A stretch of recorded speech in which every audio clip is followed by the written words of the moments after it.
ഞാനിന്ന് ഒരു അടുത്ത ഗാർഡനിങ് പരിപാടിക്ക് വന്നേക്കുവാണ്.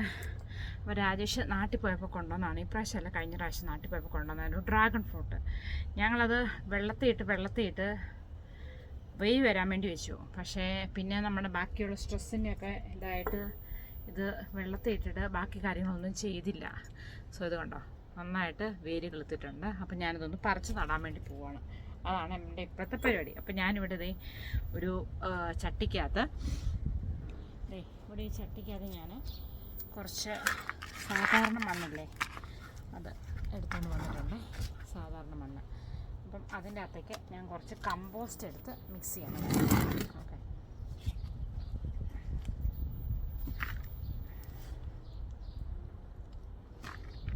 അപ്പോൾ ഈ കമ്പോസ്റ്റിൽ കോക്കോപീറ്റും ചാണകവും നമ്മുടെ കമ്പോസ്റ്റും ഉണ്ട്. 2-3 കൂടെ മിക്സാണേ. അപ്പം ഇത്രയും കമ്പോസ്റ്റും കൂടെ ഞാൻ ഇതൊന്ന് മിക്സ് ചെയ്യുക.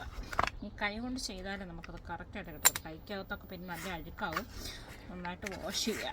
ഗ്ലൗസൊക്കെ ഇട്ടൊക്കെ ചെയ്യാം. പക്ഷെ ഒരു ഫീല് കിട്ടണമെങ്കിൽ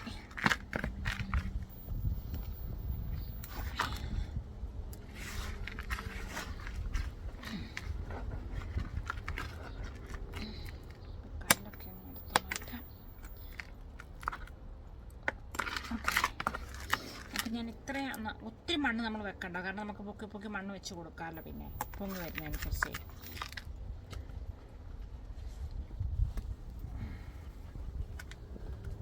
ഇത് മതി. എന്നിട്ട് നമ്മുടെ ഈ ഡ്രാഗൺ ഫ്രൂട്ടിനെ നമുക്ക് ഒരു ചെറിയൊരു ഹോൾസ് ആക്കാം. ഇത്രയും വെക്കുക. എന്നിട്ട് ഞാനിങ്ങനെ വെക്കുന്നുണ്ട്. എനിക്കിത് ഞാനിത് ആദ്യമായിട്ട് വെക്കുന്നത്, എനിക്കറിയത്തില്ല ഇങ്ങനെ തന്നെയാണ് വെക്കേണ്ടത്. ഞാനിങ്ങനെ അങ്ങ് വെക്കുക തൽക്കാലം.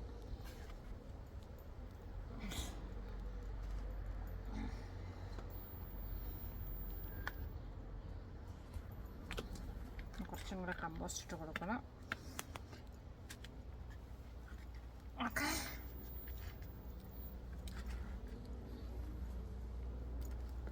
അങ്ങനെ വെച്ചു. ഇനി നമുക്ക് കുറച്ച് വെള്ളം കൂടെ ഒഴിച്ച് കൊടുക്കാം.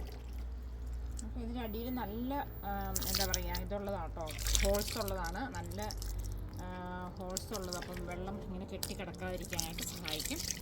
ഇനി നിറച്ച് ഞാൻ വെള്ളം ഒഴിച്ചിട്ടുണ്ട്. സെയിം ടൈം നമ്മുടെ കൈയും കൂടി ഒന്ന് ക്ലീൻ ചെയ്തെടുക്കാം. ഓക്കെ, സോ നമ്മുടെ ഡ്രാഗൺ ഫ്രൂട്ട് കുഴിച്ച് വെച്ചു. ഇതിൻ്റെ അപ്ഡേറ്റ്സ് ഞാൻ അറിയിക്കുന്നതായിരിക്കും കേട്ടോ. എന്താണെന്നറിയോ, ഇതൊക്കെ ഒന്ന് എടുത്തിടുക.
അപ്പം കുറച്ച് നാളുകൾക്ക് മുമ്പ് ഞാൻ കുറച്ച് പച്ചച്ചീരയും ചുമലച്ചീരയും ഒരു 2 ലൈൻ ആയിട്ട് നട്ടായിരുന്നു. അപ്പം ചീരയ്ക്ക് നന്നായിട്ട് വെള്ളം ഒഴിച്ച് കൊടുക്കണം, അല്ലെങ്കിൽ ചീര വളരത്തില്ല. അപ്പം ഞാൻ വെള്ളമൊക്കെ ടാപ്പിൽ നിന്നുള്ള വെള്ളമൊക്കെ ഒഴിച്ച് കൊടുത്തായിരുന്നു. പക്ഷേ ചീരയ്ക്ക് മഴവെള്ളമാണ് ഏറ്റവും നല്ലത്. നമ്മൾ എത്ര വെള്ളം ഒഴിച്ചാലും എനിക്ക് തോന്നുന്നു ചീരയ്ക്ക് വെള്ളം മതിയാവുന്നില്ല. അത്രയും ദാഹമാണെന്ന് തോന്നുന്നു ചീരയ്ക്ക്. അപ്പോൾ കുറച്ച് ചീരയൊക്കെ പിടിച്ചു, കുറച്ച് ചീരയൊക്കെ വാടി നിൽക്കുമായിരുന്നു. അപ്പം നമുക്ക് പിന്നെ ചീര മാതിരി ഉണ്ടായി വന്നിട്ടുണ്ടല്ലോ പറമ്പിലും. ഏത് പച്ചക്കറി നട്ടാലും അതിൻ്റെ എല്ലാം നമ്മുടെ ഹോം മെയ്ഡ് കമ്പോസ്റ്റ് അതിൻ്റെ അകത്തൊക്കെ ആഡ് ചെയ്തിട്ടുണ്ട്. അതിൻ്റെ അകത്ത് എല്ലാം ചീര ഉണ്ടായി വന്നിട്ടുണ്ടായിരുന്നു. അപ്പം നമുക്ക് പറിച്ച് ഇടാനായിട്ട് ധാരാളം ചീര ഉണ്ടായിരുന്നത് കൊണ്ട് ഞാനാണെങ്കിൽ ഇന്ന് ചീര മാത്രമല്ല കേട്ടോ, വേറെ കുറച്ച് സാധനങ്ങളോട് നടുന്നുണ്ട്.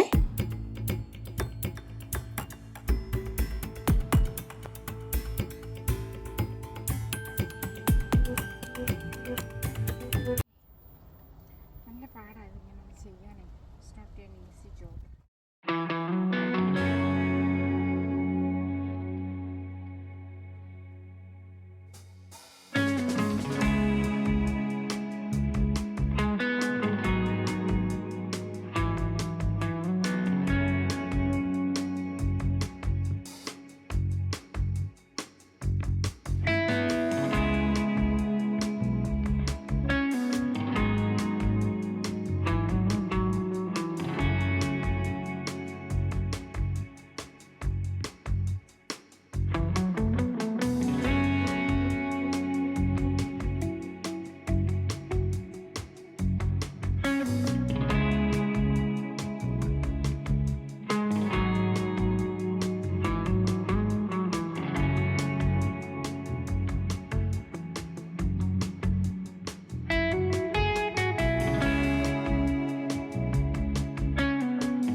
ഞാൻ മാരിഗോൾഡ് അഥവാ ബന്ദി, basil, coriander, green, cherry tomatoes, beef tomatoes, salad tomatoes, basil ഇതൊക്കെ നട്ടിട്ടുണ്ട്.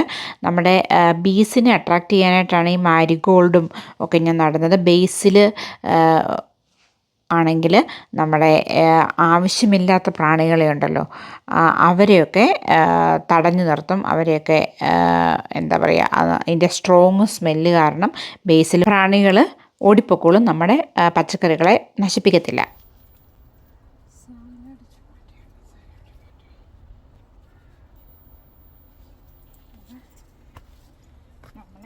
സാലഡ് ടൊമാറ്റോ കേട്ടോ, സാലഡ് ടൊമാറ്റോ.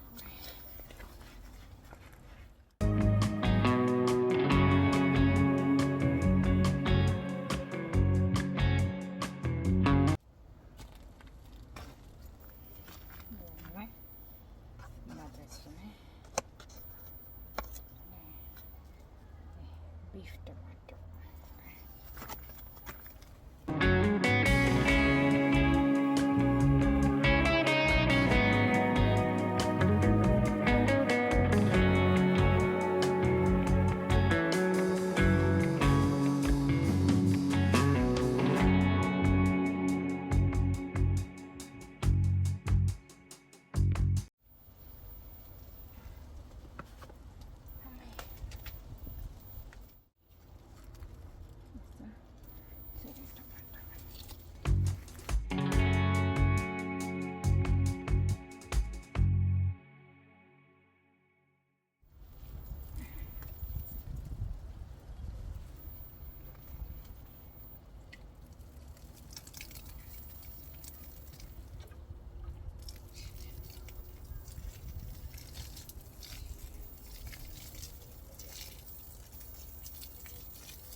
അമ്മനെ കൊടും വെയിലത്താട്ടോ ഞാനവിടെ ചെയ്യുന്നത്.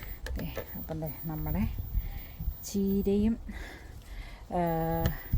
തക്കാളി, കോറിയാണ്ടർ, പിന്നെ എന്നാ പറയുന്നത്, ഇതെല്ലാം ഞാനിവിടെ പാകിയിട്ടുണ്ട് കേട്ടോ.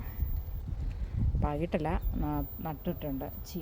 അതായത് salad tomato, cherry tomato, beef tomato, നമ്മുടെ ബെന്തി, ബേസിൽ, പച്ചച്ചീര, മല്ലിയില, ചുമലച്ചീര, അങ്ങനെ എല്ലാം. അപ്പോൾ ഈ വീഡിയോ ഇഷ്ടമായെങ്കിൽ നിങ്ങളെല്ലാവരും ലൈക്ക് ചെയ്യുകയും ഷെയർ ചെയ്യുകയും സബ്സ്ക്രൈബ് ചെയ്യുകയും പിന്നെ നോട്ടിഫിക്കേഷൻ ബെല്ലടിക്കുകയും ചെയ്യുക.